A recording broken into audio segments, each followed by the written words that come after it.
నమస్తే, నేను మధు. నేను యాక్టింగ్లో రాణించాలి, పెద్ద నటినవ్వాలి అంటూ కలలు కని ఎంతో మంది సినిమాల వైపు అడుగులు వేస్తున్నారు. కానీ అక్కడ కాస్టింగ్ కోచ్ అనేది వాళ్ళకి శాపంగా మారింది. ఏం చేయాలో తెలియని పరిస్థితుల్లో వారి ఆశలను అన్నిటినీ కన్నీటితో సహా చంపేసుకొని బతుకుతున్నారు చాలా మంది. కానీ ఇప్పుడు కొంతమంది నటీనటులు కూడా తమ కాస్టింగ్ కోచ్ గురించి బయట పెడుతున్నారు. ఇప్పుడు మలయాళ నటి కని కుశృతి కూడా ఆవిడ జరిగినటువంటి ఒక భయంకరమైన నిజాన్ని ప్రజల ముందుంచారు. అసలు ఏం జరిగింది ఈరోజు మనం తెలుసుకుందాం. ప్రస్తుతం మనతో పాటు ఉన్నారు సీనియర్ జర్నలిస్ట్ శ్రవణ్ కుమార్ గారు. వారిని అడిగి మరిన్ని విషయాలను తెలుసుకుందాం. నమస్కారం. నమస్తే అండి సార్, ఇప్పటికీ కూడా ఎక్కువైందంటారు ఈ కాస్టింగ్ కోచ్. ఎందుకంటే చాలా మంది నటీనటులు ఇప్పుడిప్పుడే బయటపడుతున్నారు, మేము ఖచ్చితంగా కాస్టింగ్ కోచ్కి గురయ్యాము అని చెప్పేసి అంటున్నారు. మరి కని కుశృతి కూడా ఎలాంటి కాస్టింగ్ కోచ్కి గురయ్యారు సార్? కని కుశృతి గారు చేసిన వ్యాఖ్యలు మలయాళ నటి మన తెలుగులో కూడా స్పైడర్ల చిత్రంలో నటించింది. దీన్ని మనం రెండు కోణంలో మాట్లాడాలి. ఆమె వ్యక్తిగతంగా కని కుశృతి గారి కోణంలో ఒకటి, జనరలైజ్గా మాట్లాడాలి. రెండు కోణాల నుంచి మాట్లాడతాం. తనైతే స్వయంగా అనుభవించిందే చెప్పింది. ఆ చెప్పిన విధానం అది చూస్తే వాళ్ళకు నాకు లాంటి వాళ్ళకైతే బాధ అనిపించింది. ఏకంగా కన్న తల్లినే బట్టి కన్న తల్లి దగ్గరికి పోయి మీ అమ్మాయిని కమిట్మెంట్ పంపించండి అని అడిగేంత దౌర్భాగ్యమైన స్థితిలో ఈ వ్యవస్థ ఉండడం, ఆ వ్యవస్థని ఆ దౌర్భాగ్యాన్ని మనం భరించడం, వాళ్ళని ఏమి చేయలేకపోవడం, దీన్ని మనం నిజంగా సిగ్గుపడాల్సిన అవసరం. ఎందుకంటే కన్న తండ్రి అది ఎంత చెడ్డ వాళ్ళైనా ఎక్కడో కడుపుకు అంటే తిండి లేక కడుపు వృత్తి చేసేవాళ్ళు కొంత వాళ్ళెవరు వాళ్ళ పిల్లలను వాళ్ళను కూడా వృత్తిలోకి దింపుతారని ఎక్కడో విన్నాం. అది ఎక్కడో అది కూడా పేదరికం వల్లేనే. కానీ మరి వీళ్ళేం పేదరికం కాదు, కళాకారులు, ప్రతిభా కళాకారులు. కళ కోసం అవకాశాలకు వస్తే ఇట్లా కమిట్మెంట్ అడగడం అనేది నిజంగా దౌర్భాగ్యం. ఆకలితో వచ్చిన వాళ్ళతో వ్యభిచారం చేయించినట్టు. నేనైతే దాంట్లో అట్లాంటి వాటిని యాక్సెప్ట్ చెయ్యను ఇప్పుడు కూడా.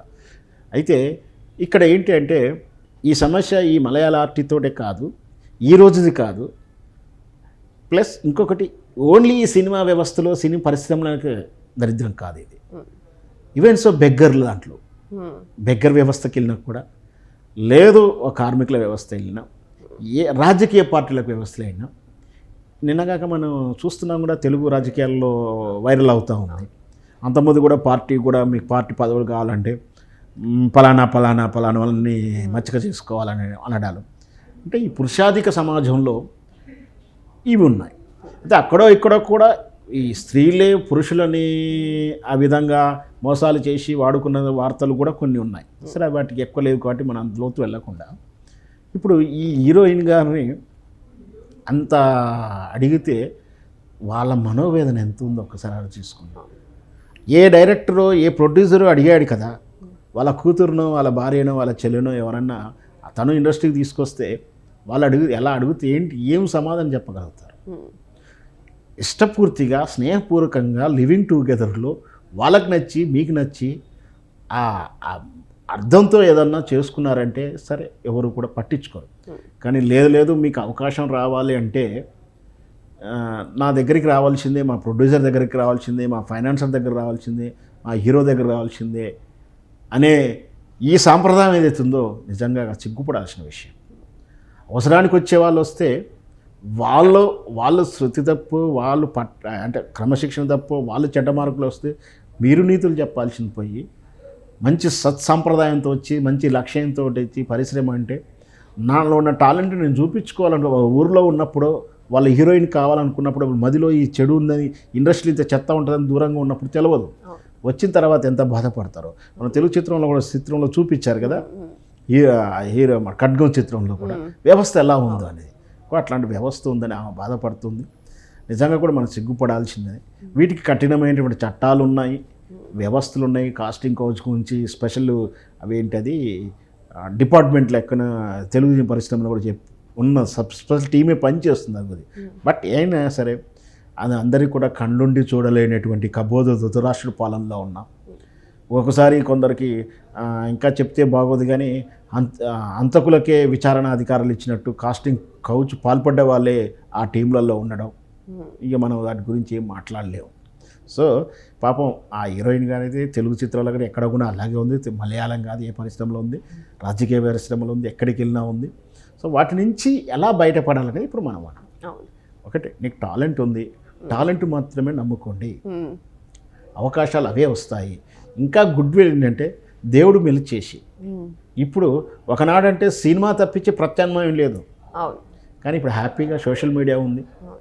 హ్యాపీగా మీరే 4 షార్ట్ ఫిల్మ్ తీసుకోండి, 4 పాటలు పాడుకోండి. ఎందుకు నిన్నగాక మనం చూసాం ఎక్కడో తిరణాల్లో అంటే కుంభమేళలో పూసలు అమ్ముకున్నామే, ఈరోజు అవకాశం మోనాలిసా. వచ్చింది, మ్మ్. పూసలు అమ్ముకునే అవకాశం అవును.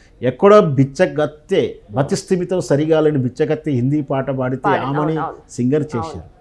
ఎక్కడో లల్లాయి పాటలు పాడుతున్నటువంటి పార్వతి అది సంథింగ్ అక్కడ తెలుగు ఆడే ఇంటి పక్కన ఏదో పాట పాడితే ఆమెను తీసుకొచ్చి సింగర్ చేసేసి. మ్మ్. అంటే నీలో టాలెంట్ ఉంటే ఇప్పుడు వస్తున్న హీరోలు డైరెక్టర్లు కూడా షార్ట్ ఫిల్మ్స్లలో ఇండైరెక్ట్గా అదేంటి ఓటీటీలలో లేదా సెల్ఫ్ కంటెంట్ క్రియేటర్గా చేస్తూ చివరికి నిన్నగాక మనం చూసాం కదా మనశంకర ప్రసాద్లో నందు అనేటువంటి ఒక ఇన్ఫ్లుయెన్సరు మన కంటెంట్ క్రియేటర్కి అవకాశాలు వచ్చాయి. సో అవకాశాలు మీకు కొంచెం అట్లా టాలెంట్ ప్రూఫ్ చేసుకొని నిన్ను పెట్టుకుంటే ప్రాజెక్టుకు ఎసెట్ అవుతుంది అనిపించినప్పుడు అప్పుడు నిన్ను అడగటానికి భయపడతారు, ఆ స్టేజ్కి రావాలి. కొంచెం మెచ్యూరిటీ ప్రదర్శించి ఆ అవకాశం కోసం ఏదన్నా చేసి ఉంటే రేపు భవిష్యత్తులో ఇట్లాంటి కాస్టింగ్ కౌచ్లు తగ్గుతాయి. లేదా మీరు భయపడు ఇలా అడిగారని చెప్పి మీరు ఆత్మనునితిలోకి వెళ్ళి ఇంకేదో చేసుకోకుండా లేదా పరిశ్రమ విడిచిపెట్టి పోకుండా ఇట్లాంటి ప్లాట్ఫామ్స్ మన ప్రైవేట్ ప్లాట్ఫామ్ గురించి చెప్పకూడదు, సరే సోషల్ మీడియా ప్లాట్ఫామ్స్లో మీ టాలెంట్ ప్రదర్శించుకొని మీరు ఒక పేరు తెచ్చుకుంటే ఇట్లాంటి అవకాశాలు వస్తాయి. అప్పుడు మీకు అవకాశాలు వచ్చిన తర్వాత మీరు స్టార్ అయిన తర్వాత మేము మీద చేయడానికి కూడా ఎవరికి కూడా అంత ధైర్యం ఉండదు. కాబట్టి అంటే ఇప్పుడు వచ్చే అప్కమింగ్ వాళ్ళు కానీ ఇట్లాంటి వాళ్ళు ఈ కాస్టింగ్ కౌచ్ పాల్పడకుండా ఇలా ట్రై చేయండి అని నా సలహా.